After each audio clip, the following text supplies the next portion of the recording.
15,000 ரூபாய்க்கு டிவி வாங்கிட்டு வந்து வைப்பான். அது மொபைல் கனெக்ஷன் கொடுப்பான். மாசம் எவ்வளோடா பள்ளியாசல் கொடுத்துருக்கான்? 10 ரூபா.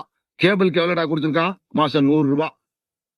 சீரழிவு கலாச்சாரத்திற்கு 10 மடங்கு அதிகமும், சீரான மார்க்கத்திற்கு சில துளிகளும் செய்தீர்கள்.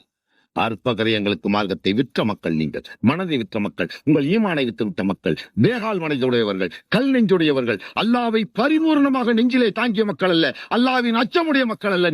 நீங்கள் சைத்தானின் தூண்டுதலை கொண்டு வேடதாரிகளாக தொப்பி தாடியே உலகம் என்று கருதி அந்த தொப்பியும் தாடியும் வைத்துக் கொண்டு உலகை ஏமாற்றுவது போல் அல்லாவையும் ஏமாற்றி வாழ்ந்தீர்கள். திருந்தி விடுங்கள், இல்லை என்றால் திருத்தப்படுவீர்கள். இல்லை என்றால் நாளைய மறுமை நெருப்பில் தீந்து போவீர்கள். மறுமை நெருப்பிலே தீந்து கருகி போவீர்கள். இது நிச்சயம், சத்தியம். நம்புங்கள் சகோதரர்களே. நீங்கள் ஏற்றுக்கொள்கிறீர்களோ எடுத்தெறிகிறீர்களோ அது உங்கள் தக்தீரை பொறுத்த விஷயம். சொல்ல வேண்டியது என்னுடைய கடமை. அதில் அஞ்சாமல் சொல்லிவிட்டுத்தான் தீருவேன், சொல்லித்தான் செல்வேன். நான் போன பாதைகள், நடந்த நடைகள், கத்திய கத்தங்கள், அழிந்த செல்வங்கள் எல்லாம் வைத்து சொல்லுகிறேன். இங்கு ஒரு முஸ்லீமை கூட என்னால் காண முடியவில்லையே. எங்கோ சில துளிகள், காய்ந்த பூமியிலே சில தூறல்கள், வெந்தக பூமியிலே சில தூறல்கள். வேடதாரிகளா உங்கள் நடத்தையால்?